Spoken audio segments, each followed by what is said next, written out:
नमस्कार दोस्तों, मेरा नाम है अजयपाल सिंह और आज हमारे साथ जो शख्स बैठे हैं वे एक एनजीओ चलाते हैं। वे एक अच्छे सामाजिक कार्यकर्ता है और वे एक गायक भी हैं। साथ ही इतनी सारी खूबियों के साथ मैं स्वागत करना चाहता हूं महेंद्र सिंह जी। जी सर। आप सभी को पुनः नमस्ते, राम राम। मेरा नाम महेंद्र सिंह रावत है और मैं बामनहेड़ा ग्राम पंचायत के कालीमंगरी गांव है जो बालिया क्षेत्र के अंदर है, वहाँ पे रहता हूँ। और लगभग मैं पिछले 26 सालों से इस संगीत के क्षेत्र से जुड़ा हुआ हूँ।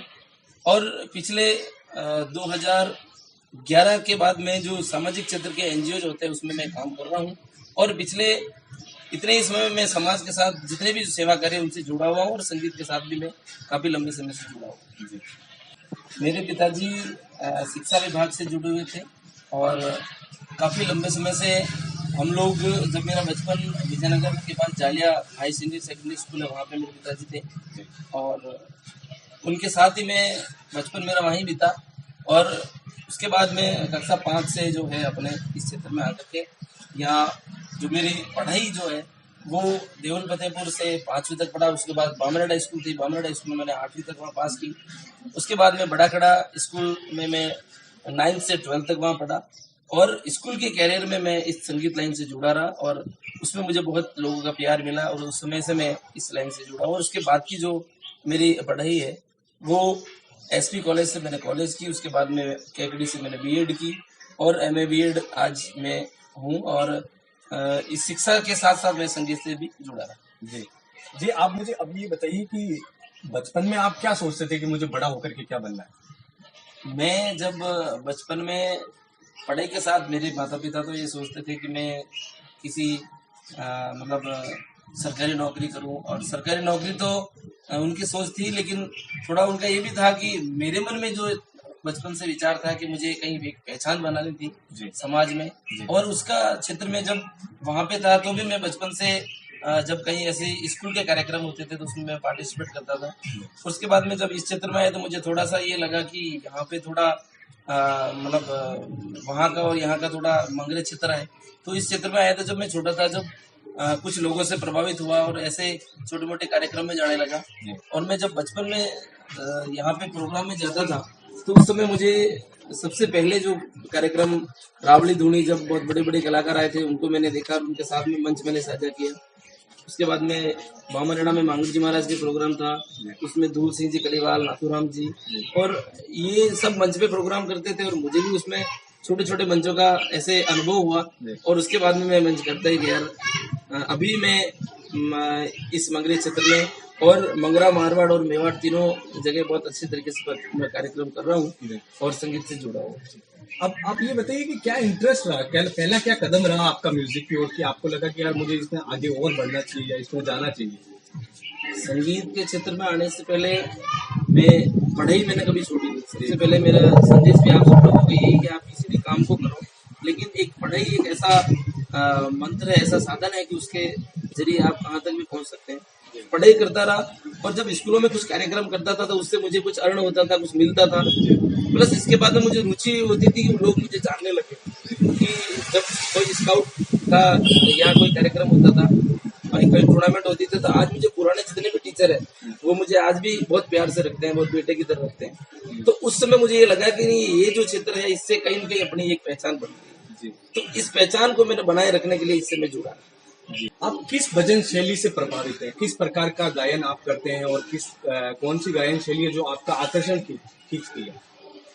मुख्य रूप से हम जब देखें तो मेरी भजन शैली में मंगरा, मारवाड़ और मेवाड़ की तीनों शैलियाँ हैं और उन शैली के अंदर मैं कोशिश करता हूँ और अभी भी सीख ही रहा हूँ। हर प्रकार की शैली में भजन गाने की कोशिश भी करता हूँ और मैं गाता हूँ।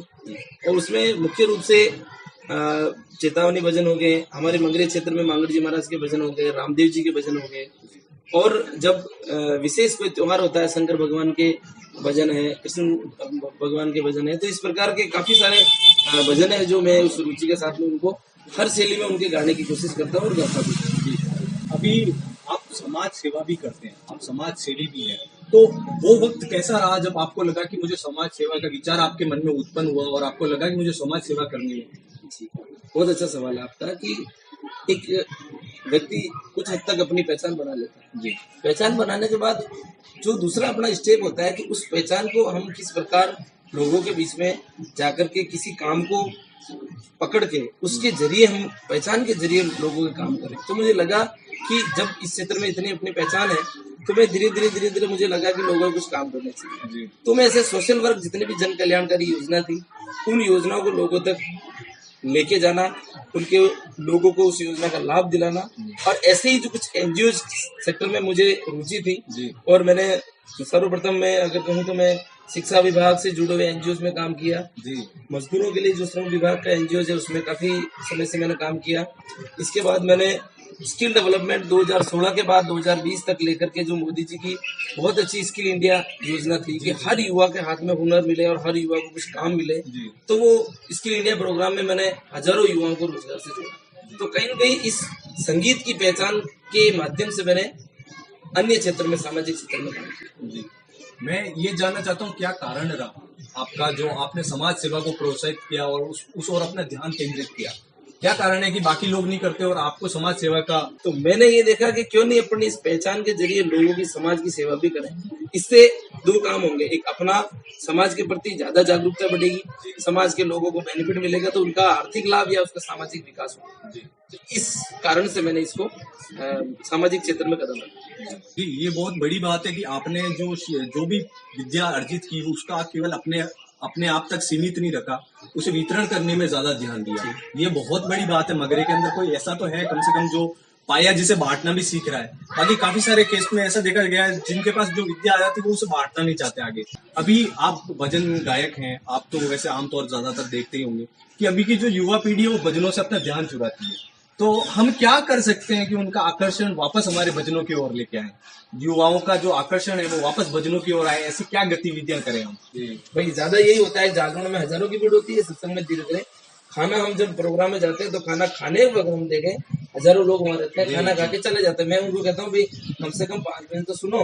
क्या यार ये भजन तो हमारी समझ में नहीं आता। अच्छा सबसे बड़ी बात। अच्छा तो मैं जो भजन गाने वाले उनको भी ये कहता हूँ कि मुख्य रूप से आप उस प्रकार के भजनों पे ज्यादा जोर दें कि ज्यादा लोग सुनने वाले हैं, महिलाएं हैं या कुछ है तो कोई बात नहीं, वो किसी भी प्रकार का भजन सुनना चाहते हैं तो उनको उस प्रकार के भजन सुना, ताकि वो कम से कम और भी लोग समझ सके और उसमें ठहरने का प्रयास धीरे धीरे वो उन भजनों को भी सुनने की रुचि रखेंगे। लेकिन पहले उनको क्या समझ में आ रहा है, उनको भगवान के भजन समझ में आ रहे हैं, सगुन के भजन समझ में आ रहे हैं या चेतावनी नॉर्मल भजन समझ में आ रहे हैं, तो उस प्रकार के भजन। जी अभी हमारा ब्यावर जो है वो जिला बन चुका है जी। ब्यावर के जिले बनने के साथ कौन कौन सी ऐसी प्रक्रियाएं हैं, जो कौन कौन से क्षेत्र हैं जो प्रभावित हुए हैं, जिनमें विकास होना भी संभव है और सक्षम है? ये बहुत अच्छा है कि ब्यावर अभी हमारा जिला की घोषणा हो गई और जिला बन गया है और इसमें हमें खुशी भी है। हमारा जो परिसीमन भी जो हुआ है वो बहुत अच्छे लेवल पे हुआ है ना। कुछ सारे कुछ गांवों को मिला करके हमारा ब्यावर जिला जो बना है, ब्यावर जिला बनते ही हमारे इस क्षेत्र का विकास 100% होगा, उसमें कोई दुराई नहीं। क्योंकि पहले हमारा जो जिले की दूरी थी वो यहाँ से अगर हम देखें, मैं ग्राम पंचायत बामनडा में रहता हूँ, यहाँ की अगर दूरी देखें तो वो लगभग 100-125 किलोमीटर के आसपास है। इतनी दूरी से किसी भी प्रकार का प्रशासन मौके पे आना या उसमें कुछ मूलभूत उनको कुछ जरूरत है तो वो नहीं हो पाती थी। और ब्यावर जिला बनते ही हमारे जितनी भी जो कड़ियां जो काम कर रही थी प्रशासन की वो सक्रिय अभी ज्यादा हो जाए, बिल्कुल, क्योंकि जिला बिल्कुल नजदीक है और प्रशासन जैसे ही हमारे टच में रहेगा तो उससे मूलभूत हमारी जो भी आवश्यकता है वो पूरी बहुत जल्दी पूरी होगी। अभी बाकी समाजों में देखा गया कोई भी आर्टिस्ट होता है तो उसका पूरा समाज मिलकर के सपोर्ट करता है। क्या कारण है हमारे मगरी में से कोई भी ऐसा सुपरस्टार या कोई भी ऐसा कलाकार नहीं उठ पाया? ये तो आपका बहुत अच्छा सवाल है, इससे तो मैं भी प्रभावित हूँ जी। अगर मैं देखूँ तो मैं इस क्षेत्र से 98 में मैं, और उस जमाने में मैं बड़े बड़े स्टेज प्रोग्राम करता था जी। ब्यावर का तेजा मेला जहाँ पर 3 दिन कार्यक्रम होता था, एक दिन राजस्थानी, एक दिन फिल्मी और एक दिन अलग जी। तो उसमें मुझे स्पेशल टाइम मिलता था और उस समय में मैं आकाशवाणी पे मुझे जो सर का सहयोग रहा, श्री बसंत जी सर का, वो मुझे लेके गए। उसके साथ ही मुझे पाली लाकुटिया की पाल या बड़े बड़े जो मंच थे उस समय में करता था। लेकिन हमारे सामाजिक तौर पे हम अगर देखें तो हमारे इस क्षेत्र की सबसे बड़ी कमी ये है कि जो प्रतिभाएं होती है उनको लोग सपोर्ट नहीं करते हैं जी। और सपोर्ट चाहे वो आर्थिक दृष्टि से हो, चाहे सामाजिक क्षेत्र से खींचतान ज्यादा है। जी तो इस वजह से कोई भी व्यक्ति अगर किसी काम में अगर रुचि दिखाता है और आगे बढ़ने की कोशिश करता है, अब थोड़ा सा परिवर्तन हुआ है, जी अब समाज जागरूक हुई है, जी अब थोड़ा लोगों को सपोर्ट कर लेकिन उस जमाने से ये मैंने खुद में फीलिंग की है कि उस जमाने से मैं भी था। ये तो तय है कि कोई भी व्यक्ति आगे बढ़ता है तो वो अपने बलबूते बढ़ता है, जी लेकिन ये भी मैंने देखा है कि उसके पीछे एक व्यक्ति का हाथ एक व्यक्ति का हाथ होता है। पक्का होता है। तो इस क्षेत्र में, मंगरी क्षेत्र में, ये एक सबसे बड़ी कमी जी रही। इसलिए अपनी कई प्रतिभा ऐसी थी जो लुप्त हो गई। जी उनको हम अगर बड़े लेवल पे देखें, चाहे राजनीतिक क्षेत्र में भी जी देखें, तो भी कई ऐसी प्रतिभाएं थी जी जिनकी पहुंच दिल्ली तक थी, लेकिन वो लुप्त हो गई। लुप्त हो गई। तो ऐसे ही ये कला क्षेत्र में भी है, राजनीति में भी है, और कई ऐसे सामाजिक क्षेत्र में ऐसे कलाकार हमारे क्षेत्र में खूब बने हैं जो बहुत अच्छी डिजाइनिंग करते हैं, ड्राइंग पेंटिंग करते हैं, बहुत अच्छे कलाकार हैं जो शिल्प कला वगैरह बहुत, हमारे मगरे का आर्ट बहुत विस्तृत है, बहुत फैला हुआ है, परंतु प्रॉब्लम ये है कि हमारे लोग सपोर्ट नहीं करते। तो भाइयों, सोच क्या रहे हो, सब्सक्राइब बटन क्लिक करो यार जल्दी से। एक कोई आप अपना भजन जो आपको बहुत लुभाता हो, वो आप अगर हमारे साथ साझा करना चाहे, हमें सुनाना चाहे। समय से एक भजन में काफी था जो आज भी उसको गाता हूँ, गाता हूँ। तो भगवान श्री रामचंद्र जी का भजन है। राम जी खो गए मेरे लक्ष्मण खो गए, जाओ जरा ढूंढ के लाओ रे, मेरे राम खो गए, जाओ जरा ढूंढ के लाओ रे, मेरे राम खो गए। जब सीता जी और लक्ष्मण जी और श्री रामचंद्र भगवान वनवास गए चले गए थे, उसमें माता कौशल्या के जो भाव थे वो इस भजन के माध्यम से, और छोटा था जब मुझे बहुत लोग कहते थे भी वो भजन गाओ, तो उसमें उनके भाव थे तो ये थे कि राम जी बिना मेरी सुनी रे अयोध्या, लक्ष्मण बिना ठकुराई रे, मेरा राम खो गया, जाओ जरा ढूंढ के लाओ रे, मेरा राम खो गया। एक तो ये भजन में बहुत ही सुंदर प्रस्तुति है आपके द्वारा जी। आपका गायन वो बचपन से है, तो अभी तक तो आपकी बात काफी सारी प्रैक्टिस हो गई, जिसकी वजह से इतना सुंदर भजन निकल के आ रहा है जी। अभी अगर हमारे समाज की बात करें तो हमारे समाज में कौन से अपवाद है, कौन सी ऐसी गतिविधियां जो रूढ़िवादिता को बढ़ावा देती है, और वो हमारे समाज का एक तरीके से पूर्णतः अपवाद है, जो कि हमारे समाज को बिगाड़ रही है, केवल और केवल कुछ अच्छा नहीं हो रहा है। तो वे कौन कौन सी ऐसी चीजें हैं जो हमारे समाज को नहीं करनी चाहिए?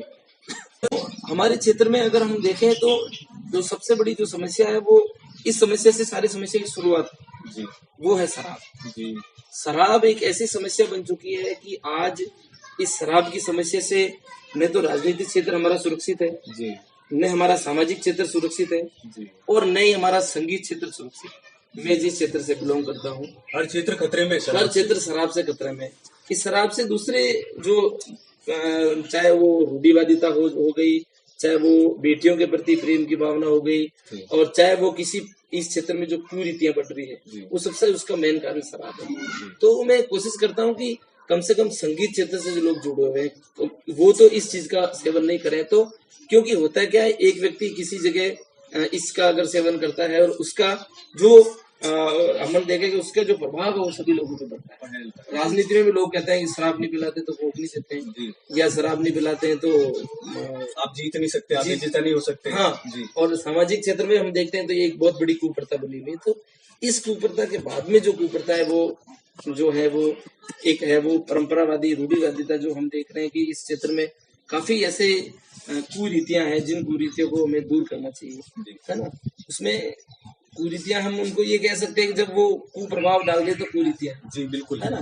तो हमें कोशिश करनी चाहिए कि जो बेटा बेटी का भेद है वो हमें मिटाना चाहिए। तो भजन के अंदर भी हम लोग इस प्रकार के भजन भी डेवलप करके गाएं ताकि लोगों को ये लगे कि ये भजन ये कहना चाह रहा है कि हमें इनमें भेद नहीं समझना चाहिए, या समाज के अंदर भाई समाज में शराबबंदी का ही भजन गा ले तो क्या दोष है। तो इस प्रकार की जो कुरीतियां हैं वो हमें धीरे धीरे किसी भी क्षेत्र में हर व्यक्ति को दूर करने की कोशिश करनी चाहिए। आपकी इन बातों से मुझे एक भजन याद आया था, वो दूल सिंह जी ने सुनाया था मुझे, कि जोधपुर की चूदड़ी का दामे लपट गयो रे, हमारा घर का धनी ने समझा ले दारूडी हिल गयो रे। अभी आप समाज सेवा में कौन कौन सी सेवाएं उपलब्ध करवाते हैं? मैं मुख्य रूप से जो सामाजिक क्षेत्र की जितनी भी जन कल्याणकारी योजना है उसमें हम ये ले सकते हैं कि हर विभाग से संबंधित अलग अलग है। श्रम विभाग की योजना मैंने काफी लंबे समय से करी, मजदूरों के श्रमिक कार्ड बनाना, उससे संबंधित जितनी भी योजना है जी उनको उनको उन योजना का लाभ दिलाना। जी इसके साथ ही जब 2015 में कन्या विवाह सहायता योजना आई थी, जी इसमें मैंने लाखों रुपए लोगों को दिलवाए। जी तो इसके बाद स्किल डेवलपमेंट में मैंने लगभग 15-16 हजार युवा आज मेरे कहीं जॉब कर रहे हैं। जी तो उसमें मुझे ये बहुत अच्छा रोजगार का जो था वो मैंने युवाओं को रोजगार से जोड़ा। इसके साथ ही अभी मैं क्लाइमेट चेंज पर काम कर रहा हूँ। जो दिन प्रतिदिन हम देख रहे हैं मौसम बदल रहा है, जी लोग केमिकल की तरफ ज्यादा दौड़ रहे हैं, तो क्यों नहीं इसको थोड़ा कम करके जैविक खेती की तरफ लोग बढ़े, जी घर पे पशुपालन कृषि को बढ़ावा दें जी और धीरे धीरे हम कोशिश करें कि पुराने भारत की ओर वापस बढ़े, आधुनिकता को साथ में लेते हुए। जी। अभी हमारे यहाँ पे एक कारण बहुत बड़ा फैल रहा है कि जो जमीन है वो बंजर होती जा रही है। ये कारण बहुत छोटी मात्रा में फैल रहा है, बहुत धीमी गति से फैल रहा है, परंतु बहुत विस्तृत रूप में फैल रहा है कि जो जमीनें पहले पूर्णतः रूप से स्वचालित थी, आज वे बंजर होती जा रही है। तो इनके पीछे आपके द्वारा दिया गया तर्क जानना चाहता हूँ, क्या कारण रहा कि जमीनें बंजर होती जा रही है?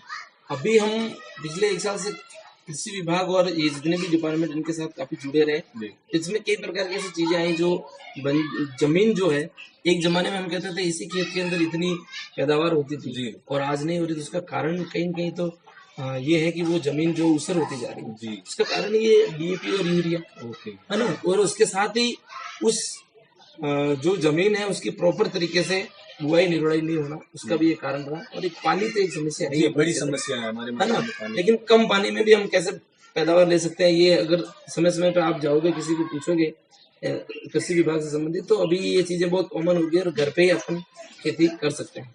तो आपको क्या लगता है नेक्स्ट वीडियो अपना कृषि के ऊपर होना चाहिए या नहीं होना चाहिए? कमेंट बॉक्स में मुझे जरूर बताइए। जी, हम बढ़ते हैं अगले सवाल की ओर।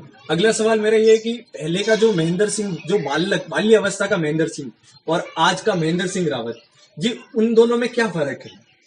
मुझे याद है जब 99 के अंदर मैं प्रोग्राम करता था, तो उस समय मैं एक डांस के साथ प्रोग्राम करता था, नृत्य भी करता था। जी कपड़े मुझे राजा सिंह जी रावत साहब ने दिए थे, जी हीरा सिंह जी जो विधानसभा उपाध्यक्ष साहब थे उन्होंने दिए थे। जी जितने भी डॉक्टर केसी चौधरी जब रावतमाल के अंदर स्कूल में आए थे, तो मुझे याद है मैं छोटा सा था और मुझे उस मंच पे उन्होंने उस जब समय 99 के अंदर 1100 रुपए की राशि दी थी। तो मुझे ये लगता है कि उस समय संगीत के प्रति प्यार ज्यादा जी और उस समय कलाकारों का सम्मान ज्यादा। जी जब मैं मंच पे जाता था तो काफी लोगों को ये था महेंद्र सिंह बाल कलाकार आया यार हमारे बीच, हम रात भर सुनेंगे। जी लेकिन आज मैं देखता हूँ कि संगीत को भी लोग फॉर्मेलिटीज में लेते हैं जी और संगीत सुनने की कम इच्छा रखते हैं। सिर्फ ठीक है कि हमने भजन संध्या रखी है, उस कलाकार को बुलाया था, थोड़ा मान सम्मान पे गाता। जी और बाकी मैं तो उसी व्यवहार से आज भी कार्यक्रम कर रहा हूँ, जी उसी मतलब मानसिकता के साथ, उसी भाव के साथ आज भी मैं इस क्षेत्र से जुड़ा हुआ हूँ और आगे भी जुड़ा। महेंद्र जी, आप तो काफी सारे क्षेत्रों में जुड़े हुए हैं, आप राजनीति से भी जुड़े हुए हैं। जी, मैं जानना चाहता हूँ कि किस राजनीतिक पक्ष की ओर आपका जो प्रभाव है वो ज्यादा है? राजनीतिक पक्ष में पार्टी की बात, जी, दल कौन सा दल आपको ज्यादा प्रभावित करता है, ज्यादा उनका काम आपको प्रोत्साहित करता है? देखिए अभी जो वर्तमान की जो स्थिति है उसको ध्यान में रखते हुए, प्लस अभी हम जो देख रहे हैं कि एक तो लोकप्रियता होती है व्यक्तिवाद, एक होती है क्षेत्रवाद, है ना, और एक समाजवाद। जी तो हम राजनीति को थोड़ा सा उस क्षेत्र से जोड़ें कि व्यक्तिवाद से जोड़ें कि व्यक्ति का काम करने का तरीका, व्यक्ति की पार्टी। तो हम देखें कि मोदी जी की हम बात करें जी तो जब से 2014 के बाद में मोदी जी आए, उसके बाद में मेरा ही नहीं पूरा देश के अंदर बीजेपी का बहुत सिर ऊंचा हो गया है। सिर तो ऊंचा हुआ ही है और काफी युवा वर्ग उससे जुड़ा रहने लगा है, पूरा देश सुरक्षित मानते हैं लोग। जी तो मैं बीजेपी पार्टी का पिछले लगभग देख लो कि 2014 के बाद में उससे जुड़ा हुआ और उसके साथ ही है। जी, आपने भी राजनीति में कदम रखा था, आपने अप्लाई किया था राजनीति सरपंच चुनाव के लिए, परंतु क्या कारण रहा कि आप पहुंचते पहुंचते फिर वापस मुड़ गए? मानना भी सही है कि मैं जब 2010 से 15 के बीच में ग्राम पंचायत से जुड़ा जी तो मुझे बहुत अच्छा लगा। मैं लोगों को काम करना शुरू किया, ग्राम पंचायत में भी मैं काम करता था जी और लोग धीरे धीरे ये मानसिकता बनाते थे कि यही जो महेंद्र भाई है ये आगे जाकर के अगर हमारे पंचायत को देखें और पंचायत में हमारा सेवा भावी बन जाए जी तो हमारे लिए बहुत अच्छा होगा। तो जब लोगों की ऐसी बातें मैंने सुनना और मेरे मन भी ये इस चीज को कहीं न कहीं अंदर से आवाज आती थी कि ठीक है हमें भी ग्राम पंचायत का जो काम है वो सरपंच पद पे रहते हुए हम आसानी से कर सकते हैं। जी कई ऐसे काम है जो बिना सत्ता के हम नहीं कर सकते हैं, जी चाहे मन के कितने भी भेद हो, लेकिन जब तक हम सत्ता में नहीं है तो नहीं कर सकते। नहीं कर सकते बिल्कुल। उसका बहुत बड़ा उदाहरण मोदी जी है, जी उसमें कहने की जरूरत ही नहीं। जरूरत नहीं। तो मैंने 2020 8 जनवरी को मैंने सरपंच के लिए आवेदन किया था, जी और उस दिन हम बड़े जोश और उत्साह के साथ हम थे, और हमने बड़ा मतलब उस उत्साह के साथ में हमने आवेदन किया, और उसी दिन शाम को 8 बजे मेरे पिताजी के हार्ट अटैक आ गया। Oh sorry for that. तो उस समय मेरा ऐसी विकट स्थिति थी, मैंने कहा क्या किया जाए। तो हमने ये निर्णय लिया कि हमारे पिताजी की सेवा पहले जरूरी है, जी और राजनीति में तो हमें और मौके मिलते रहेंगे। जी तो हमने फिर ये निर्णय लिया, 9 तारीख को वापस रिजाइन किया, और निर्वाचन आयोग को हमने वापस रिजाइन करके हमने फिर 12 दिन पिताजी की सेवा की। उसके बाद में अभी भी मैं लोगों को काम कर ही रहा हूँ, जी और मौका मिलेगा तो आने वाले समय में हम लोग उस सेवा के लिए तैयार हैं। जी। क्या दोष हैं जो कि आप सरपंच रह करके आप एकमात्र आप ही उन्हें पूर्ण कर सकते हैं, उनमें सुधार कर सकते हैं, उनकी सहूलियत में इजाफा कर सकते हैं, वे कौन कौन सी चीजें?